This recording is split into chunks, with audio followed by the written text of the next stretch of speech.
इस वीडियो में हम क्लास 10th के चैप्टर नंबर 7 निर्देशांक ज्यामिति के उदाहरण 11 से लेकर 15 तक करेंगे और इन एग्जाम्पल से आप सीखेंगे कि तीन बिंदुओं को मिलाने वाले तीन बिंदुओं से बने इस तरह से जब तीन बिंदु मिलाए जाते हैं तो एक त्रिभुज की आकृति बनती है। तो इसका क्षेत्रफल क्या होता है ये आप इस वीडियो में सीखेंगे। तो इन क्वेश्चंस को करने से पहले मैं आपको इसका फॉर्मूला एक्सप्लेन करूंगा और फॉर्मूले को कैसे यूज़ करते हैं वो बताऊंगा, फिर हम one by one in examples को करेंगे। तो शुरू करते हैं। सबसे पहले मैं आपको इसका फॉर्मूला बताता हूं। तो अगर हमारे पास कोई त्रिभुज है ABC और A के निर्देशांक दिए हैं x1 y1, B के x2 y2 और C के निर्देशांक हैं x3 y3, तो इसका एरिया यानी त्रिभुज ABC का क्षेत्रफल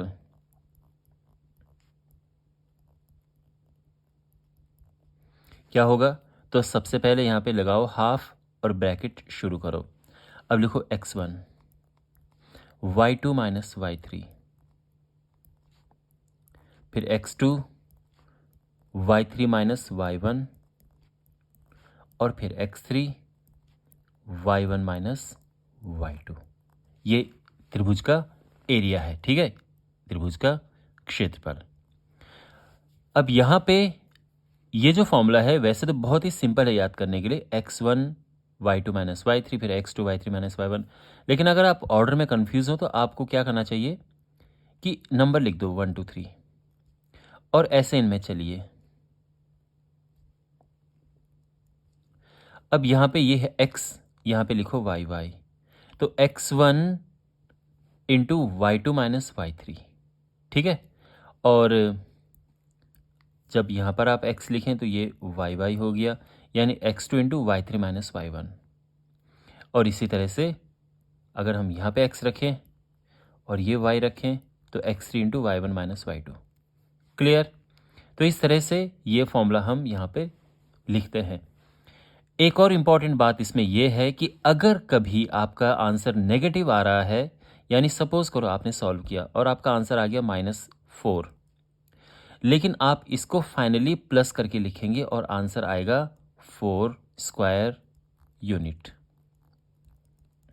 इस तरह से आप लिखेंगे, माइनस में आंसर नहीं छोड़ेंगे, क्योंकि एरिया है, क्षेत्रफल है, क्षेत्रफल कभी भी माइनस में नहीं होता है, प्लस में ही होता है। इसीलिए तो फाइनल आंसर जो आपका होगा प्लस में ही होना चाहिए। त्रिभुज का एरिया जो निकलेगा प्लस में ही होगा, ठीक है। दूसरी बात यह है कि अगर तीन बिंदु एक ही रेखा में स्थित हैं, यानी जिसको हम कहते हैं संरेखी बिंदु, तो अगर तीन बिंदु एक ही रेखा में स्थित हैं तो इनसे बनने वाले त्रिभुज का क्षेत्रफल 0 होता है। तो जब भी आपके पास संरेखी होगा उसका जब हम क्षेत्रफल निकालेंगे वो 0 होगा, या आप 0 इसको रखेंगे, ठीक है। तो अब इसके बाद one by one in examples को सॉल्व करना शुरू करते हैं। तो सबसे पहले हमारे पास ये एग्जाम्पल है और यह फॉर्मूला हमने लिख ही दिया है, तो इसी के आगे कंटिन्यू करते हैं। यहाँ पर इनको नाम दे देते हैं, ये x1 y1, x2 y2 और ये है x3 y3। अब यहाँ पे इन वैल्यूज़ को हम पुट करेंगे। x1 है 1, y2 माइनस y3 यानी 6 माइनस 5, तो ये माइनस ऑलरेडी है तो ये प्लस हो जाएगा। x2 जो है ये -4 है, तो इसलिए यहाँ पर यह आएगा -4। y3 minus y1, y3 minus y1, तो माइनस माइनस का +1। और फाइनली हमारे पास x3 है विच इज़ -3, y1 यानी -1 माइनस y2 यानी 6, ठीक है। 1/2 ये हो जाएगा 11 -4 -3 -7, ठीक है। 11 + 16 + 21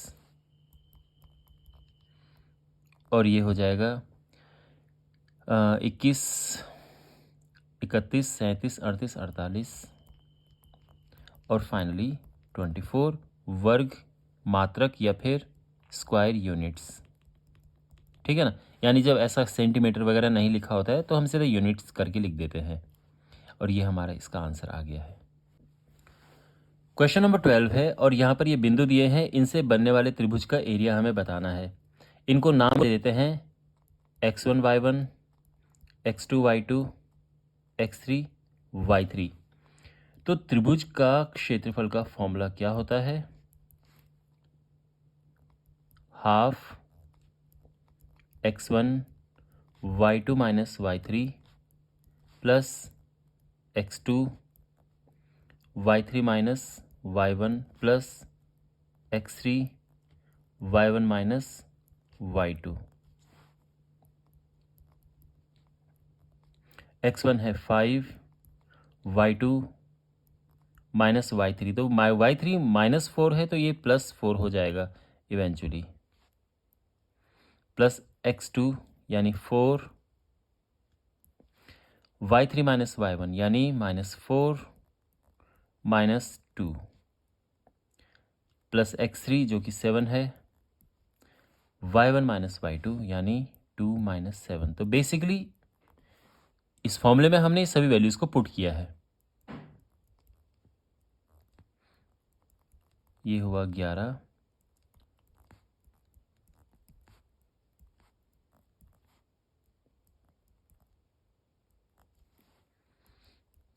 हाफ 55 माइनस 24 माइनस 35,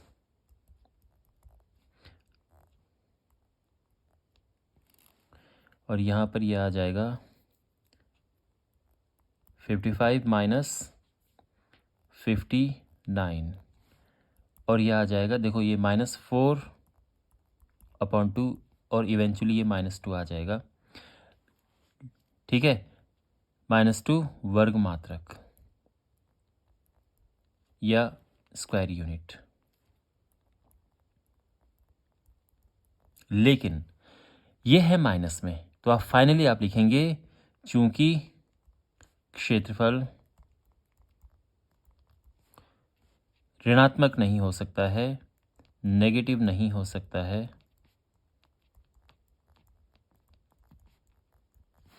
इसीलिए त्रिभुज ABC का क्षेत्रफल बराबर, तो इसको हम प्लस करके लिख देंगे 2 स्क्वायर यूनिट्स, और ये हमारा आंसर है। ऑलराइट, तो जब भी ये माइनस में आए आपको इवेंचुअली फाइनली उसको प्लस में ही लिखना है। एग्जाम्पल 13 है, और यहाँ पर अगेन 3 बिंदु दिए हैं और हमने इनसे बनने वाले त्रिभुज का एरिया फाइंड करना है, क्षेत्रफल फाइंड करना है। अगेन सेम प्रोसेस, इसको हम x1 y1, x2 y2 और x3 y3 नाम दे देते हैं। तो त्रिभुज PQR जो है इसका क्षेत्रफल, तो क्या अगेन पहले फॉर्मूला लिखेंगे हम, x1 y2 minus y3 plus x2 y3 minus y1 plus x3 y1 minus y2। x1 is -1.5, y2 minus y3, y2 minus y3, x2 is 6, y3 minus y1, और x3 यहाँ पे -3 है, y1 3 माइनस y2, तो ये -2 है तो eventually +2 हो जाएगा, हाफ -1.5 और ये है -6।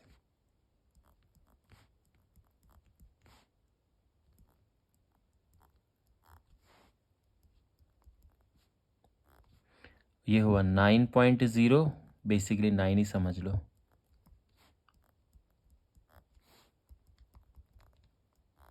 और ये है 15 माइनस 15 और इवेंचुअली ये 0 आ गया है।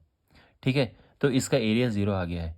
वैसे इससे क्या निष्कर्ष निकला कि ये जो तीनों पॉइंट हैं PQR, ये संरेखी हैं, यानी ये कोलिनियर है, एक ही रेखा में स्थित है, इसी वजह से इनसे बनने वाले त्रिभुज का एरिया 0 आ रहा है। तो इसका ध्यान रखना। एग्जाम्पल 14 है, के का मान ज्ञात कीजिए यदि ये बिंदु संरेखी हैं। तो पहली बात तो ये कि ये बिंदु संरेखी हैं, इसीलिए इनसे जो त्रिभुज का एरिया निकलेगा वो 0 होना चाहिए। तो सीधी हम लिखेंगे सिंस, चूंकि ए बी और सी संरेखी हैं,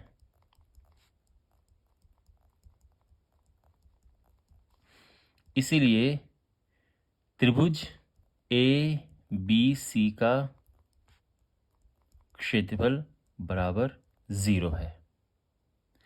तो इस त्रिभुज का क्षेत्रफल क्या होगा? देखो, त्रिभुज ए बी सी का क्षेत्रफल, तो सबसे पहले तो हम यहाँ पर लगाएंगे फॉर्मूला हाफ। देखो पहले फॉर्मूला लिखते हैं, ठीक है। तो यहाँ पे x1 y2 minus y3 plus x2 y3 minus y1 plus x3 y1 minus y2, ये है। अब वैल्यूज़ हम पुट करेंगे। x1 यानी ये देखो x1 y1, x2 y2, x3 y3। तो x1 और y2 माइनस y3 यानी के माइनस माइनस प्लस हो जाएगा ये, ठीक है ना, माइनस माइनस का प्लस, प्लस x2 4 है, y3 माइनस y1 और x3 है y1 माइनस y2।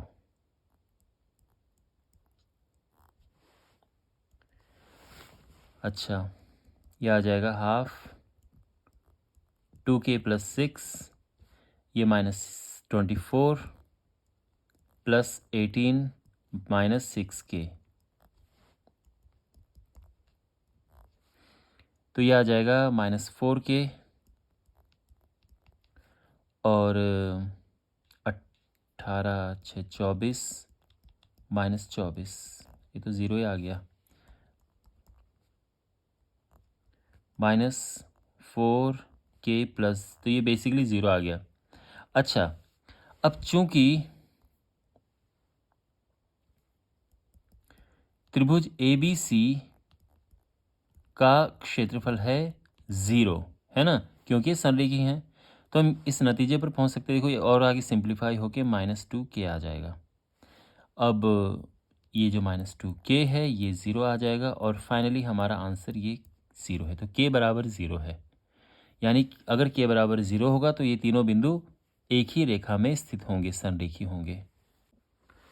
एग्जाम्पल 15 है, यदि ये बिंदु दिए हैं और ये एक चतुर्भुज के शीर्ष हैं तो चतुर्भुज का क्षेत्रफल ज्ञात कीजिए। देखो कॉन्सेप्ट सेम है, जो त्रिभुजों का कॉन्सेप्ट है वही हम यहाँ पे अप्लाई करेंगे। तो ये हमारे पास एक चतुर्भुज है ABCD, इसको नाम दे देते हैं।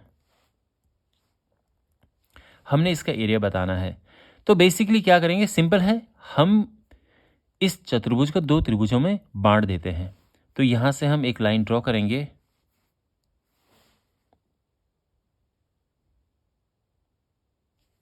तो अब ये दो त्रिभुज बन चुके हैं, एक ये है और दूसरा ये है। वैसे अगर आप चाहो तो लाइन B से D को मिला के भी खींच सकते हो ऐसे में, और फिर ऐसे में एक त्रिभुज ये बनेगा और एक त्रिभुज ये बनेगा, तो दोनों ही से ही आप कर सकते हैं। यहाँ पे ABCD जो हैं इनको लिख देते हैं। A है -5 7, B है -4 -5, C है -1 -6 और D है 4 5। तो सबसे पहले हमें निकालना है त्रिभुज ABC का क्षेत्रफल। Formula again same, half x1 y2 minus y3 plus x2 y3 minus y1 plus x3 y1 minus y2। Values put करते हैं। देखो ABC की बात हम यहाँ पे कर रहे हैं, तो ये x1 y1 x2y2 और इसे ले लेते हैं x3y3। तो यहाँ पे देखो x1 यानी -5, y2 -y3 यानी -5 + 6, फिर x2 यानी -4, y3 -y1 यानी दिस माइनस दिस,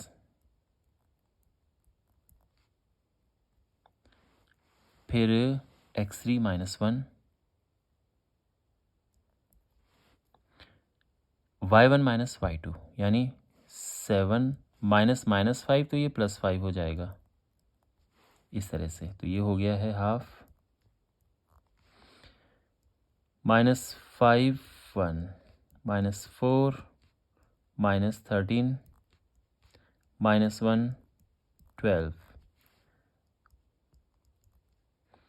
और ये हो जाएगा -5 + 13 चौको 52 -12, और ये आ जाएगा 35/2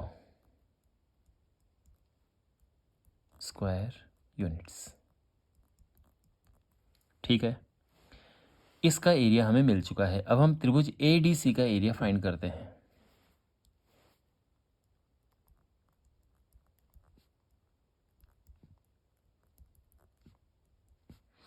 तो फॉर्मूला हम सेम अप्लाई करेंगे। अब यहाँ पे एक काम करते हैं, x2y2 जो ये है इसको हटा के यहाँ पे लिख देते हैं x2y2, ठीक है ना। तो ADC का एरिया फाइंड करना है, x1y1 x2y2 x3y3।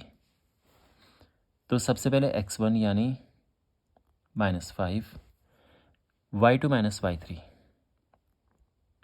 5 माइनस, तो -6 ये प्लस हो जाएगा, x2 4 है, y3 -y1 मीन्स -6 -7, और फिर ये है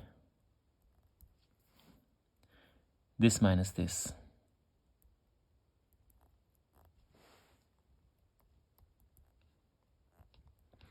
तो -5 ये 11 हुआ, +4 -13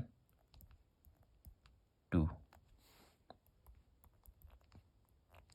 -55 -13 चौको 52 -2, तो ये हो जाएगा 5 4 9 109 माइनस का 109, ठीक है, यानी -109/2 स्क्वायर यूनिट्स। लेकिन चूंकि जो एरिया है वो माइनस में नहीं हो सकता है, इसलिए प्लस आएगा। तो आप लिखोगे बराबर 109/2 स्क्वायर यूनिट, और रीज़न आप लिखेंगे चूंकि क्षेत्रफल माइनस में यानी ऋणात्मक नहीं होता है या नहीं हो सकता है, तो ये आ गया है। तो एक तो ये था और एक ये है। इतना क्लियर हो गया है। और अब पूरा जो एरिया हम निकालेंगे उसमें दोनों को प्लस कर देंगे। तो इसीलिए ABCD का क्षेत्रफल